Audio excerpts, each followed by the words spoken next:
अब बात करते हैं कि ब्रेस्ट फीडिंग कराने से क्या जो ब्रेस्ट का साइज है वो खराब हो जाता है। Hello parents, welcome to my channel epic mom India. मैं हूं सोनिया। आज हम बात करेंगे कि ब्रेस्ट फीडिंग कराने से जो माँ होती है उसको क्या क्या फ़ायदे होते हैं। बेबी को तो फ़ायदे होते ही होते हैं ब्रेस्ट फीडिंग के, लेकिन इसके अलावा जो माँ होती हैं उनको क्या फ़ायदे होते हैं। और एक ब्रेस्ट फीडिंग को लेकर एक सवाल भी होता है, क्या ब्रेस्ट फीडिंग के कराने से जो फिगर है वो ख़राब हो जाता है।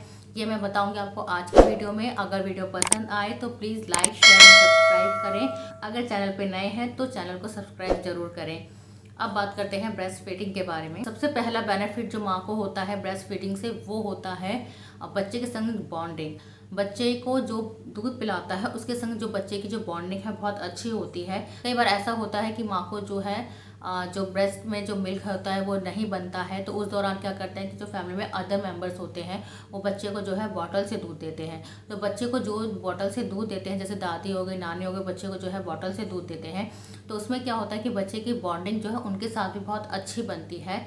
इसी तरह से अगर माँ अपने बेबी को जो है ब्रेस्ट फीड कराती है तो उसकी जो है बच्चे से बॉन्डिंग बहुत ही ज़्यादा अच्छी बनती है वो शुरू से। अगर आप अपने बच्चे को जो है ब्रेस्ट फीडिंग कराते हैं तो ब्रेस्ट फीडिंग के बाद आपको जो है, आप जैसे हॉस्पिटल में होते हैं तो आपको जो है डिलीवरी के बाद जो वो पेन हो रहा होता है, उसके बाद अगर आपको जैसे ब्रेस्ट फीडिंग के लिए बोला जाता है और आप बच्चे को ब्रेस्ट फीडिंग कराते हैं तो उसके बाद आपकी बॉडी में कुछ ऐसे हार्मोन्स रिलीज़ होते हैं जिससे आप जो है बहुत शांत हो जाते हैं, बहुत ही मेंटली पीस मिलता है।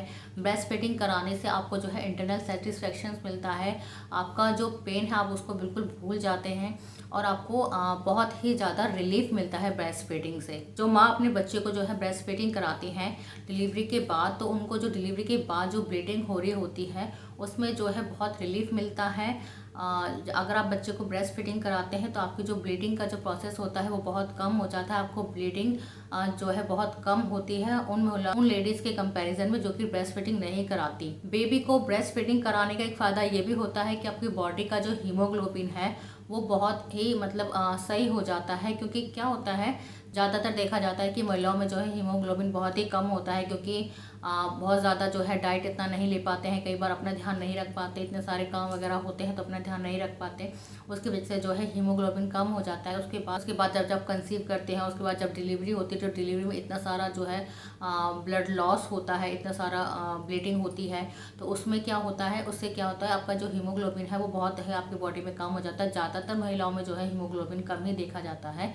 तो जब आप ब्रेस्ट फीडिंग कराते हैं तो आपका जो हीमोग्लोबिन है वो लेवल में आ जाता है, क्योंकि ब्रेस्ट फीडिंग कराने से ज़्यादातर चांसेस ये होते हैं कि आपके जो पीरियड्स हैं वो जो है ना आए। किसी का 6 महीने तक नहीं आता, किसी का 8 महीने तक नहीं आता। कुछ लेडीज़ों में ऐसा देखा गया है कि 1 से 2 साल तक जो है उनका पीरियड जो है नहीं आता, क्योंकि वो अपने बच्चे को जो है ब्रेस्ट फीडिंग करा रही होती है।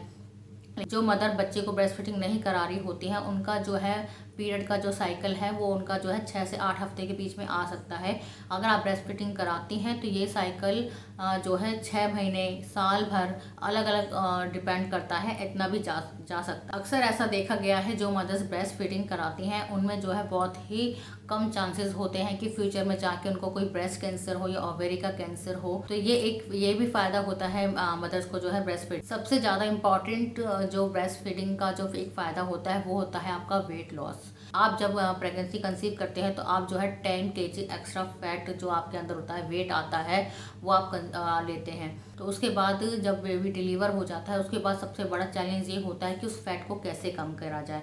लेकिन अगर आप अपने बच्चे को ब्रेस्ट फीड कराते हैं तो बहुत ही ज़्यादा जो एक्स्ट्रा फैट होता है आपकी बॉडी पे, इधर उधर जो पार्ट्स पे आपका जो एक्स्ट्रा फैट होता है वो ब्रेस्ट फीडिंग कराने से जो है कम होता जाता है। आपका जो वेट लॉस है वो ब्रेस्ट फीडिंग कराने से बहुत जल्दी ही कम होता है। ब्रेस्ट फीडिंग का एक ये भी फ़ायदा होता है कि ये कॉस्ट ऑफ फ्री होती है, इसका कोई चार्ज नहीं होता।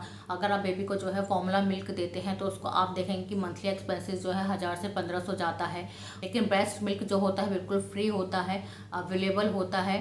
तो ब्रेस्ट फीडिंग का एक ये भी फ़ायदा होता है। इसके अलावा ब्रेस्ट फीडिंग का एक ये भी फ़ायदा है कि अगर आप अपने बच्चे को ब्रेस्ट फीड करा रहे हैं तो उस जो मिल्क है, जो ब्रेस्ट मिल्क है, उसका ख़राब होने का कोई चांसेस नहीं होता। लेकिन अगर आप बच्चे को फॉर्मूला मिल्क दे रहे हैं या बाहर का कोई मिल्क दे रहे हैं तो उसमें आपको जो है बॉटल क्लीन करनी पड़ती है और आपको जो है वो उसको गर्म करके देना पड़ता है। और उसमें ये होता है कि कहीं वो ख़राब ना हो जाए। अगर बेबी ने पूरा दूध नहीं पिया है तो बचे हुए दूध को और टेंशन होती है, उसको ध्यान रखना पड़ता है कहीं वो ख़राब ना हो जाए। अगर ज़्यादा टाइम हो गया है तो आप बच्चे को वो दूध दे सकते हैं या नहीं दे सकते। बाहर के दूध में ये सब टेंशन रहती है, लेकिन ब्रेस्ट मिल्क में ऐसी कोई टेंशन नहीं होती। आप बच्चे को कभी भी पिला सकते हैं और इसका ख़राब होने का भी कोई चांसेस नहीं होता। तो ये जो है बहुत ही ज़्यादा बेनिफिट रहता है ब्रेस्ट फीडिंग का, जो मदर्स ब्रेस्ट फीड कराती हैं उनको। अब बात करते हैं कि ब्रेस्ट फीडिंग कराने से क्या जो ब्रेस्ट का साइज़ है वो ख़राब हो जाता है। ये डिपेंड करता है आप पर। अगर आप अपने ब्रेस्ट की जो केयर है ब्रेस्ट फीडिंग के दौरान, जब आपका बेबी को जब दूध पिलाने का टाइम है, जो 6 मंथ्स का टाइम होता है, उसके टाइम के दौरान अगर आप अपने ब्रेस्ट का ध्यान रखते हैं तो आपका जो ब्रेस्ट की जो शेप है वो ख़राब नहीं होगी। क्योंकि क्या होता है, आपका जब ब्रेस्ट में जब मिल्क बनता है तो आपके ब्रेस्ट जो है हैवी हो जाते हैं। वो हैवी होने की वजह से अगर आप उनको सपोर्ट नहीं देते तो वो सैगी हो जाते हैं। तो सैग जो है वो कभी ख़त्म नहीं होता। अगर एक बार आपके ब्रेस्ट में सैगनेस आ गई तो वो ख़त्म नहीं होती है। उसके लिए आप कुछ एक्सरसाइज वगैरह ट्राई कर सकते हैं, जो कि एक बहुत ही लॉन्ग प्रोसेस है। उससे आपको जो है उसमें भी रिलीफ मिल जाता है। लेकिन अगर आप ब्रेस्ट फीडिंग के दौरान ही अपने ब्रेस्ट का जो है ध्यान रखते हैं तो आपके ब्रेस्ट जो है ख़राब होने के चांसेस नहीं रहते हैं। आप उनको जो है अपने ब्रेस्ट को सपोर्ट दीजिए, एक अच्छी सी ब्रा पहनिए और अपने ब्रेस्ट को सपोर्ट दीजिए, तो आपके ब्रेस्ट जो है साइज़ ख़राब नहीं होगा, फिगर ख़राब नहीं होगा। अगर वीडियो पसंद आए तो please like, share and subscribe करें और चैनल पर नए हैं तो सब्सक्राइब करना ना भूलें। Thank you so much.